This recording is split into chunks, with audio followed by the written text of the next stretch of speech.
নমস্কাৰ। আমাৰ আজিৰ ভিডিঅ'টোলৈ আপোনালোক সকলোকে স্বাগতম জনাইছোঁ আৰু আজিৰ ভিডিঅ'টোত আমি আলোচনা কৰিবলৈ গৈ আছোঁ laws or principles of learning and also their educational implications। অৰ্থাৎ আজি আমি শিক্ষণৰ কিছুমান নিয়ম বা প্ৰিন্সিপলছৰ বিষয়ে আলোচনা কৰিম আৰু লগতে ইয়াৰ শিক্ষা জগতত কি ধৰণৰ প্ৰভাৱ আছে সেই প্ৰভাৱসমূহৰ বিষয়েও আলোচনা কৰিম। ঠিক আছে? এই ল কেইটা based on Thorndike's theory or experiment অৰ্থাৎ এডৱাৰ্ড থৰ্ণ্ডাইকৰ তত্ত্বৰ ওপৰত ভিত্তি কৰি এই লছসমূহ ফৰ্মুলেট কৰা হৈছে। ঠিক আছে? তো আৰম্ভ কৰিছোঁ আজিৰ ভিডিঅ'টো। আশা কৰিছোঁ আপোনালোকে ভিডিঅ'ৰ শেষলৈকে চাব। প্ৰথমতে আমি ইন্ট্ৰডাকশ্যনৰ পৰা আৰম্ভ কৰিম। এতিয়া কৈছে learning is the modification of behaviour through experience and it involves acquiring knowledge, skills, habits and attitudes। অৰ্থাৎ লাৰ্ণিং হৈছে অভিজ্ঞতাৰ জৰিয়তে আচৰণৰ পৰিৱৰ্তন হোৱা এক গুৰুত্বপূৰ্ণ প্ৰক্ৰিয়া, যাৰ জৰিয়তে এজন ব্যক্তিয়ে নতুন জ্ঞান, দক্ষতা, অভ্যাস আৰু মনোভাৱ আহৰণ কৰে। এই প্ৰক্ৰিয়াটো কেৱল যে বিদ্যালয়তে হয় এনেকুৱা নহয়, বৰং দৈনন্দিন জীৱনৰ বিভিন্ন অভিজ্ঞতা আৰু পৰিৱেশৰ সৈতে আন্তঃক্ৰিয়াৰ জৰিয়তে অবিৰতভাৱে চলি থাকে। The laws of learning were formulated by Edward Thorndike based on his experiments. These laws explain how learning occurs and are very important for effective teaching। অৰ্থাৎ কি কৈছে ইয়াতে এই লাৰ্ণিঙৰ নিয়মসমূহ এডৱাৰ্ড থৰ্ণ্ডাইকে তেওঁৰ বৈজ্ঞানিক পৰীক্ষা আৰু অধ্যয়নৰ আধাৰত প্ৰস্তুত কৰিছিল। এই নিয়মসমূহে শিক্ষণ কেনেকৈ ঘটে, কেনেকৈ শক্তিশালী হয় আৰু কেনেকৈ স্থায়ী হয় সেই বিষয়ে স্পষ্ট ধাৰণা দিয়ে। সেয়েহে ফলপ্ৰসূ আৰু উদ্দেশ্যমূলক শিক্ষাদান নিশ্চিত কৰিবলৈ এই নিয়মসমূহ অতি গুৰুত্বপূৰ্ণ বুলি গণ্য কৰা হয়। ঠিক আছে? তো এইখিনি আছিলে ইয়াৰ থুলমূল ইন্ট্ৰডাকশ্যন। এতিয়া আমি ইন ডিটেইলছ আলোচনা কৰিম। প্ৰথমে আমি লজ অফ লাৰ্ণিং কেইটা কি তাৰ বিষয়ে অকণমান থুলমূলকৈ এটা চাই লওঁ। প্ৰথমটো কৈছে ল অফ ৰেডিনেছ অৰ্থাৎ প্ৰস্তুতিৰ নিয়ম। শিকাৰ আগৰ মানসিক আৰু শাৰীৰিক প্ৰস্তুতিৰ ওপৰত এই নিয়মটোৱে গুৰুত্ব দিয়ে। Then the next one is law of exercise অৰ্থাৎ অনুশীলনৰ নিয়ম, যি নেকি পুনৰাবৃত্তি আৰু অনুশীলনৰ জৰিয়তে যে শিক্ষণ শক্তিশালী হয় তাৰ ওপৰত গুৰুত্ব দিয়ে। আৰু পিছৰটো হ'ল ল অফ এফেক্ট। এতিয়া কৈছে এই লটোৱে কাৰ্যৰ ফলাফলে যে শিক্ষণক প্ৰভাৱিত কৰে তাৰ ওপৰত ই যথেষ্ট পৰিমাণে গুৰুত্ব দিয়ে। এতিয়া আমি এই তিনিওটা বিষয়ে এটা এটাকৈ আলোচনা কৰিম। প্ৰথমটো হ'ল ল অফ ৰেডিনেছ। ইয়াতে প্ৰথমে আমি ইয়াৰ মিনিংটো চাই ল'ম। This law states that a learner learns best when he or she is ready to learn both mentally and physically। অৰ্থাৎ এই নিয়ম অনুসাৰে এজন শিক্ষাৰ্থীয়ে তেতিয়াই সৰ্বোত্তমভাৱে শিকে যেতিয়া তেওঁ মানসিক আৰু শাৰীৰিকভাৱে শিকিবলৈ সম্পূৰ্ণৰূপে প্ৰস্তুত থাকে। When a person is ready to perform an activity, doing that activity gives satisfaction and better learning। যেতিয়া এজন ব্যক্তি কোনো কাৰ্য সম্পাদন কৰিবলৈ প্ৰস্তুত থাকে, তেতিয়া কিন্তু সেই কাৰ্যটোৱে বা কাৰ্য সম্পাদনৰ ফলত তেওঁ সন্তুষ্টি অনুভৱ কৰে আৰু শিক্ষণ অধিক ফলপ্ৰসূ হয়। When a person is not ready and is forced to learn, it creates annoyance and poor learning outcomes। কি কৈছে ইয়াতে? কিন্তু যদি এজন ব্যক্তি প্ৰস্তুত নাথাকে, তেওঁ যদি সাজু নাথাকে শিকিবলৈ আৰু তেওঁক জোৰ কৰি শিকোৱা হয়, তেন্তে তেওঁৰ মনত বিৰক্তিৰ সৃষ্টি হয় আৰু শিক্ষণৰ ফলাফল সন্তোষজনক নহয়। When a person is ready but is not allowed to act, it leads to frustration and dissatisfaction। আনহাতে কি কৈছে, যদি এজন ব্যক্তি প্ৰস্তুত থাকে কিন্তু তেওঁক কাৰ্য সম্পাদনৰ সুযোগ দিয়া নহয়, তেন্তে কি হ'ব পাৰে? তেওঁ হতাশ আৰু অসন্তুষ্ট হয়। Therefore, readiness creates interest, attention and motivation which are essential for effective learning। সেয়েহে আমি ক'ব পাৰোঁ যে প্ৰস্তুতিয়ে আগ্ৰহ, মনোযোগ আৰু প্ৰেৰণাৰ সৃষ্টি কৰে, যিবোৰ ফলপ্ৰসূ শিক্ষণৰ বাবে অতি প্ৰয়োজনীয় উপাদান। এইখিনি আছিলে ইয়াৰ মিনিং ল অফ ৰেডিনেছৰ। এতিয়া নেক্সট আমি চাম ল অফ ৰেডিনেছৰ কিছুমান examples and implications. First point is a student who is interested in a lesson learns quickly and effectively, while a student who is not interested finds learning difficult। কি কৈছে? যি শিক্ষাৰ্থী পাঠ এটাত আগ্ৰহী থাকে, তেওঁ সেই পাঠটো বা সেই বিষয়টো সহজে আৰু অধিক কাৰ্যকৰীভাৱে আয়ত্ত কৰিব পাৰে। আনহাতে যি শিক্ষাৰ্থী আগ্ৰহী নহয়, তেওঁৰ বাবে শিক্ষণ প্ৰক্ৰিয়াটো কঠিন আৰু অসুবিধাজনক হৈ পৰে। The teacher should motivate the students before teaching because motivation creates readiness to learn। সেয়েহে এজন শিক্ষকে বা সকলো শিক্ষকসকলে কি কৰিব লাগে?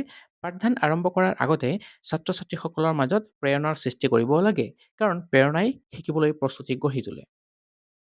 The teacher should prepare the minds of students so that the- they become mentally ready to receive new knowledge. অৰ্থাৎ শিক্ষকসকলে ছাত্ৰ-ছাত্ৰীসকলৰ মন আৰু মানসিকভাৱে প্ৰস্তুত কৰিব লাগে, যাতে তেওঁলোকে নতুন জ্ঞান সহজে গ্ৰহণ কৰিব পাৰে। Next point is the teacher should arouse interest and attention by asking questions, telling stories, or using teaching aids. আনহাতে আৰু কি কৰিব পাৰে শিক্ষকসকলে? প্ৰশ্ন কৰা, গল্প কোৱা বা শিক্ষণ সহায়ক সামগ্ৰী ব্যৱহাৰ কৰি ছাত্ৰ-ছাত্ৰীসকলৰ আগ্ৰহ আৰু মনোযোগো বৃদ্ধি কৰিব পাৰে। The teacher should develop curiosity because curiosity is essential for active learning. অৰ্থাৎ শিক্ষকসকলে কৌতূহল সৃষ্টি কৰা অতি প্ৰয়োজন বা অতি গুৰুত্বপূৰ্ণ, কাৰণ কৌতূহলেই হৈছে সক্ৰিয় শিক্ষণৰ মূল আধাৰ। The teacher should consider individual differences such as age, ability, and maturity level of the learners. শিক্ষকসকলে ছাত্ৰ-ছাত্ৰীসকলৰ ব্যক্তিগত পাৰ্থক্য যেনে বয়স, যোগ্যতা আৰু পৰিপক্কতাৰ স্তৰ বিবেচনা কৰি সেই হিচাপত শিক্ষণ বা পাঠদান প্ৰদান কৰিব লাগে। ঠিক আছে? তো এইখিনি আছিলে all about law of readiness. Next আমি আলোচনা কৰিম part 2, that is law of exercise. এইটোক আকৌ দুটা ভাগত ভাগ কৰে। First one is law of use and second one is law of disuse. আমি এই দুইটাৰ বিষয়েও আলোচনা কৰিম। প্ৰথমতে আমি চাই লওঁ law of এক্সাৰচাইজৰ meaning. This law states that learning becomes strong through practice and repetition. অৰ্থাৎ এই নিয়মে কৈছে বা এই নিয়ম অনুসাৰে অনুশীলন আৰু পুনৰাবৃত্তিৰ জৰিয়তে শিক্ষণ অধিক দৃঢ় আৰু স্থায়ী হয় বুলি কৈছে। When a connection between a stimulus and response is repeated, it becomes stronger and more permanent. যেতিয়া কোনো এক উদ্দীপনা আৰু প্ৰতিক্ৰিয়াৰ মাজৰ সংযোগ বাৰে বাৰে পুনৰাবৃত্তি হয়, তেতিয়া সেই সংযোগ অধিক শক্তিশালী হৈ পিছলৈ ই স্থায়ী হৈ পৰে। When that connection is not used for a long time, it becomes weak and may be forgotten. কিন্তু যদি এই সংযোগ দীঘলীয়া সময় ব্যৱহাৰ কৰা নহয়, তেন্তে ই লাহে লাহে দুৰ্বল হৈ পৰে আৰু অৱশেষত একেবাৰে পাহৰি যাব পাৰে। Therefore, practice is essential for strengthening learning and developing skills. সেয়েহে আমি ক'ব পাৰোঁ যে দক্ষতা বিকাশ আৰু শিক্ষণ স্থায়ী কৰিবলৈ নিয়মীয়া অনুশীলন অতি প্ৰয়োজনীয়। এইটো আছিলে ইয়াৰ থুলমূল মিনিং। এতিয়া আমি ফাৰ্ষ্ট যিটো পাৰ্ট কৈছিলোঁ সেইটো হ'ল ল অফ এক্সাৰচাইজৰ ল অফ ইউজ। ইয়াক কি কৈছে? When a learned response is repeated frequently, the connection becomes stronger. অৰ্থাৎ যেতিয়া শিকা প্ৰতিক্ৰিয়া এটা বাৰে বাৰে অনুশীলন কৰা হয়, তেতিয়া উদ্দীপনা আৰু প্ৰতিক্ৰিয়াৰ মাজৰ সংযোগ আৰু শক্তিশালী হয়। This means that practice improves performance and mastery. ইয়াৰ ফলত ব্যক্তিৰ পাৰদৰ্শিতা বৃদ্ধি পায় আৰু তেওঁ কামত অধিক দক্ষ হৈ পৰে। Next one is law of disuse. When a learned response is not practiced for a long time, the connection becomes weaker. কিন্তু যেতিয়া কৈছে শিকা বস্তু এটা বিষয়সমূহ আমি যদি দীঘলীয়া সময় অনুশীলন নকৰোঁ, তেতিয়া সেই সংযোগ লাহে লাহে দুৰ্বল হৈ পৰে। This means that lack of practice leads to forgetting. ইয়াৰ পৰা আমি ক'ব পাৰোঁ যে যিকোনো ব্যক্তিয়ে সেই বিষয়সমূহ সহজে পাহৰি যায় আৰু পুনৰ শিকিবলৈ অধিক সময় লাগে। এইটো আছিলে ল অফ ডিছইউজ।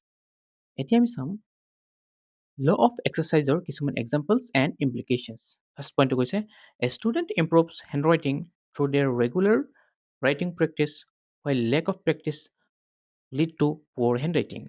এজন ছাত্ৰই বা ছাত্ৰীয়ে নিয়মীয়াকৈ লিখাৰ অনুশীলন কৰিলে তেওঁৰ হাতৰ লিখাটো বা হেণ্ডৰাইটিংটো লাহে লাহে উন্নত হয়। কিন্তু অনুশীলনৰ অভাৱত কিন্তু লেখাটো বা হেণ্ডৰাইটিংটো আৰু বেছি বেয়া হৈ পৰে। The teacher should provide regular practice and revision to students to strengthen learning. শিক্ষকসকলে নিয়মীয়াকৈ অনুশীলন আৰু পুনৰালোচনাৰ ব্যৱস্থা কৰিব লাগে যাতে শিক্ষণ দৃঢ় হয়। Good habits can be developed through repeated practice of correct action. অৰ্থাৎ ইয়াতে কৈছে ভাল অভ্যাসসমূহ সঠিক কাৰ্যৰ পুনৰাবৃত্তিৰ জৰিয়তে গঢ়ি উঠিব পাৰে। Bad habits can be removed by conscious and controlled practice. আকৌ বেয়া অভ্যাসসমূহ আমি সচেতন আৰু নিয়ন্ত্ৰিত অনুশীলনৰ জৰিয়তে দূৰ কৰিব পাৰোঁ। এইটো আছিলে ইয়াৰ কিছুমান এক্সাম্পলছ। নেক্সট আমি আৰু চাম skills such as writing, speaking, music, and sports can be improved through continuous practice. লিখা, কথা কোৱা, সংগীত আৰু খেলা-ধূলাৰ দৰে দক্ষতাসমূহ আমি অবিৰত অনুশীলনৰ জৰিয়তে উন্নত কৰিব পাৰোঁ। Subjects like mathematics require constant practice for mastery. আৰু এটা উদাহৰণ যদি আমি চাব যাওঁ, গণিতৰ দৰে বিষয়সমূহত পাৰদৰ্শিতা লাভ কৰিবলৈ হ'লে আমি নিয়মীয়াকৈ অনুশীলন কৰাটো অত্যন্তই প্ৰয়োজন। Then the next point is practice helps to reduce forgetting and make learning permanent. অনুশীলনে পাহৰি যোৱাটো হ্ৰাস কৰে আৰু শিক্ষণক অধিক স্থায়ী কৰি তোলে। Errors such as wrong pronunciation or mistakes can be corrected through repeated correct practice. ভুল উচ্চাৰণ বা অন্যান্য ভুলসমূহ পুনৰাবৃত্ত সঠিক অনুশীলনৰ জৰিয়তেহে আমি শুধৰাব পাৰি। এইখিনি আছিলে all about law of exercise, ইয়াৰ এক্সাম্পলছ এণ্ড ইমপ্লিকেশ্যনছৰ বিষয়ে। নেক্সট আমি third law that is law of এফেক্টৰ বিষয়ে আলোচনা কৰিম। ইয়াতে কি কৈছে প্ৰথমে আমি মিনিংটো চাই লওঁ। This law states that learning depends on the consequences of an action. অৰ্থাৎ এই নিয়ম অনুসৰি শিক্ষণ কোনো কাৰ্যৰ ফলাফলৰ ওপৰত নিৰ্ভৰ কৰে বুলি কৈছে।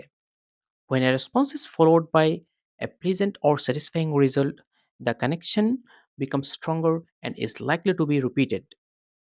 যদি কোনো প্ৰতিক্ৰিয়াৰ পিছত সুখদায়ক বা সন্তোষজনক ফলাফল আহে, তেন্তে সেই সংযোগ আৰু শক্তিশালী হয় আৰু পুনৰাবৃত্তি হোৱাৰ ইয়াতে সম্ভাৱনা বৃদ্ধি পায়। When a response is followed by an unpleasant or annoying result, the connection becomes weaker and is less likely to be repeated. কিন্তু যদি প্ৰতিক্ৰিয়াৰ পিছত অসন্তোষজনক বা কষ্টদায়ক ফলাফল আহে, তেন্তে সেই সংযোগ লাহে লাহে দুৰ্বল হয় আৰু পুনৰাবৃত্তি হোৱাৰ সম্ভাৱনা হ্ৰাস পায়। Therefore, learning is influenced by pleasure and pain or reward and punishment. সেইকাৰণে কৈছে ইয়াতে শিক্ষণ আনন্দ, সুখ বা পুৰস্কাৰ শাস্তিৰ দ্বাৰা প্ৰভাৱিত হয়। ঠিক আছে, এইটো আছিলে ইয়াৰ থুলমূল মিনিং। এতিয়া আমি চাম ইয়াৰ কিছুমান examples. In Thorndike experiment, a hungry cat placed in a puzzle box learned to escape faster over time because successful movements lead to food, that is satisfaction. ইয়াতে কৈছে এটা উদাহৰণ যে এডৱাৰ্ড থৰ্ণ্ডাইকে তেওঁৰ পৰীক্ষাত কি কৰিছিল, এটা ক্ষুধাৰ্ত মেকুৰীক এটা পাজল বক্সৰ ভিতৰত ৰাখিছিল।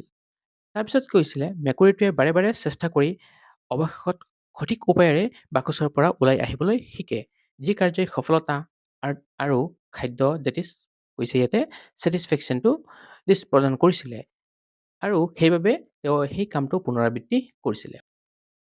অৰ্থাৎ তেওঁৰ এই ছেটিছফেকশ্যনৰ ফলতেই কামটো বা প্ৰতিক্ৰিয়াটো পুনৰাবৃত্তি কৰাৰ সম্ভাৱনা বৃদ্ধি পাইছে। Unsuccessful movements do not lead to reward, so' they are gradually eliminated. কিন্তু যিবোৰ কাৰ্যই কোনো লাভ নকৰে, সেইবোৰ লাহে লাহে কি হৈ যায়, বাদ পৰি যায় বা পাহৰি যোৱা যায়। হৈছে এইটো হ'ল ল অফ এফেক্টৰ এটা এক্সাম্পল। নেক্সট আমি চাম ইয়াৰ কিছুমান ইমপ্লিকেশ্যনছ।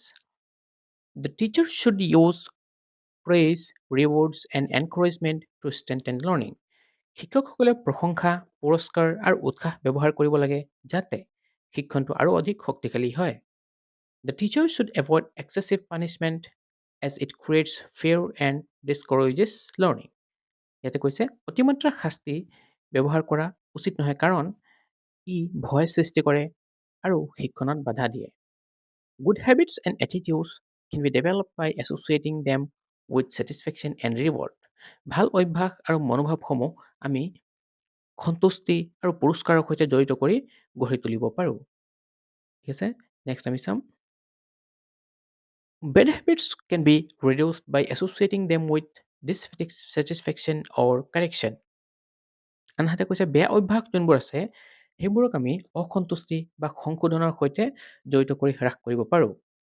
The teacher should create a pleasant and supportive classroom environment. শিক্ষকসকলে সদায় শ্ৰেণীকোঠাত আনন্দময় আৰু সহায়কাৰী এটা পৰিৱেশ সৃষ্টি কৰিব লাগে যাতে শিক্ষণ আৰু অধিক শক্তিশালী হয়। Emotional problems like anger and jealousy can be reduced by linking them with negative consequences and promoting positive behavior.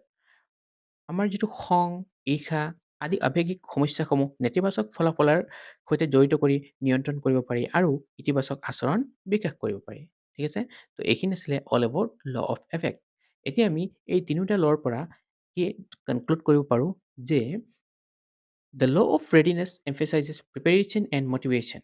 অৰ্থাৎ প্ৰস্তুতিৰ যিটো নিয়ম আছিলে ই শিকাৰ আগতে প্ৰেৰণাৰ ওপৰত গুৰুত্ব দিয়াটো বুজায়।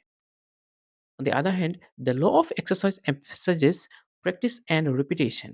অনুশীলনৰ যিটো নিয়ম আছে বা ল আছে, ই পুনৰাবৃত্তি আৰু অনুশীলনৰ প্ৰয়োজনীয়তাটো স্পষ্ট কৰে। And the last one is the law of effect emphasizes reinforcement through consequences.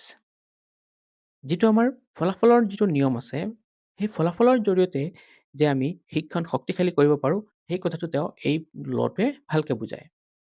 Together, these laws make learning effective, meaningful, and long lasting, and they guide teachers in improving classroom teaching. কৈছে এই যদি সকলোবিলাক নিয়ম অৰ্থাৎ এই তিনিওটা নিয়মৰ কথা কৈছে, তিনিওটা নিয়ম যদি একেলগে শিক্ষণক ব্যৱহাৰ কৰা হয়, তেতিয়াহ'লে শিক্ষণটো আৰু অধিক ফলপ্ৰসূ, অৰ্থবহ আৰু দীৰ্ঘস্থায়ী কৰি তুলিব পাৰি। ঠিক আছে? এইখিনি আছিলে আজি আমাৰ আলোচনাৰ বিষয়বস্তু। আশা কৰিছোঁ আপোনালোকে ভিডিঅ'টো শেষলৈকে চাইছে। ভিডিঅ'টো ভাল লাগিলে বন্ধু-বান্ধৱীৰ লগত ভিডিঅ'টো শ্বেয়াৰ কৰি দিব, চেনেলটো ছাবস্ক্ৰাইব কৰি দিব। আজি এই ভিডিঅ'টো ইয়াতেই সামৰিছোঁ। ধন্যবাদ।